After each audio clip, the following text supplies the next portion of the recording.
The reason why we sabotage ourselves is because we do not know who we are, and we are taking it out on ourselves instead of trying to figure out, our identities and try to work with ourselves.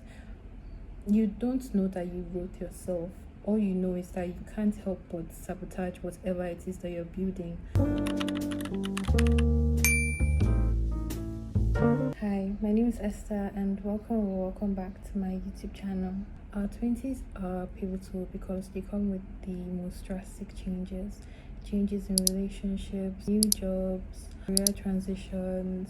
Some of us might even move to new cities or new countries. These changes can make us feel like we have no idea who we are and who we're supposed to be. Navigating your 20s is basically navigating phases of change and separation. It's knowing how to balance discomfort and progress. Feeling lost in my 20s has been like holding up a mirror to myself, but still trying to figure out every day who I am, who is looking back at me.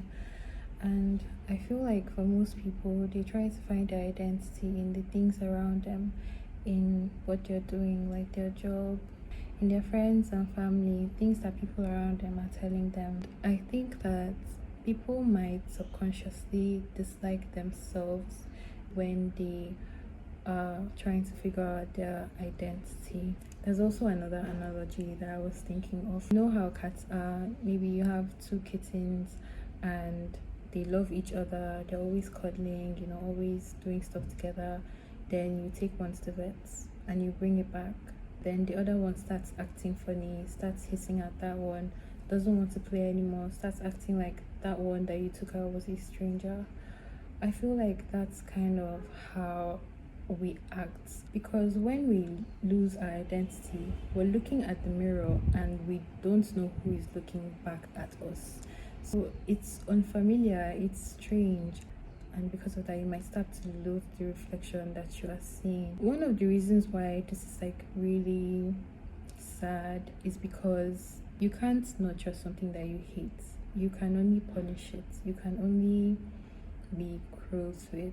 The reason why we sabotage ourselves is because we do not know who we are, and we are taking it out on ourselves instead of trying to figure out, our identities and try to work with ourselves. You don't know that you wrote yourself. All you know is that you can't help but sabotage whatever it is that you're building. So I looked up online, and one of the suggestions for how to stop feeling lost in your 20s is to visualize the person you want to be. But I think, to be very honest, when you feel lost in your 20s, it's like you don't know who you are, and you're not exactly sure of what you want, because there's the uncertainty factor that comes from not even being sure of what you want in the first place. Then there's the uncertainty factor that comes from how crazy the world is and how things are just like rapidly changing. So telling someone who feels lost to visualize, like close your eyes and visualize, I really don't think that does anything for the person, because it's like no matter how much you try to visualize, you don't exactly know what you're looking for. Like, being lost is that you have no idea where you are, you have no idea where you want to go, you might not even have an idea of where you're coming from, you just feel numb. Feeling lost can also come with feelings of numbness, feelings of existential crisis, isolation, despair. Another recommendation that I saw was to practice self-talk. But for someone who has been in that mind space, it's like your flaws and your mistakes and all the things you're doing wrong have the strongest impression of you. So what exactly are you saying to yourself if all the things that you are seeing are negative things? For me, here are the tips for how to navigate feeling lost in your 20s. Get to know yourself objectively. That means seeing the full picture. So you're going to have to shift your focus from the bad things, negative things, to the more positive things. And if you can't find anything, then it's actually time to start giving yourself stuff to do, maybe making yourself feel proud by creating something. So focus on the positive things about yourself. Get to know what makes you happy, what makes you feel joyful. Give yourself tasks, such as, if you are an introvert like myself, you could plan to go out more, meet new people, speak to new people, do more things, find out new things that you enjoy, find out new hobbies. We can't define our identities from external things. Our identities come from our knowledge of who we are, and you get to that point by getting to know yourself. Prioritize feeling good from the inside out. Try to focus on the good things more than the negative things, because if you are focusing on the good things, at least you're feeling good. Another suggestion is to regulate your emotions, and this is such a big one, because you know how I said that your 20s are accompanied by really drastic changes.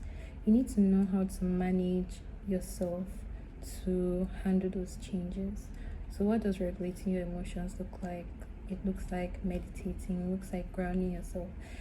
You say you're stuck between two identities, who you were and who you are going to be. You need to get to know who you are by grounding yourself in your body. You need to start feeling more comfortable in your body, more comfortable with your ideas, more comfortable with bringing your ideas to reality. And also remember to take intuitive action that feels true to you.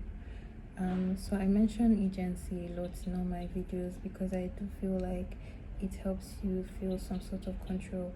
So whenever you are in a phase or in a situation where you feel like you don't know who you are, you're unsure of what's going on in your life, I'll say that you need to apply some agency in your life.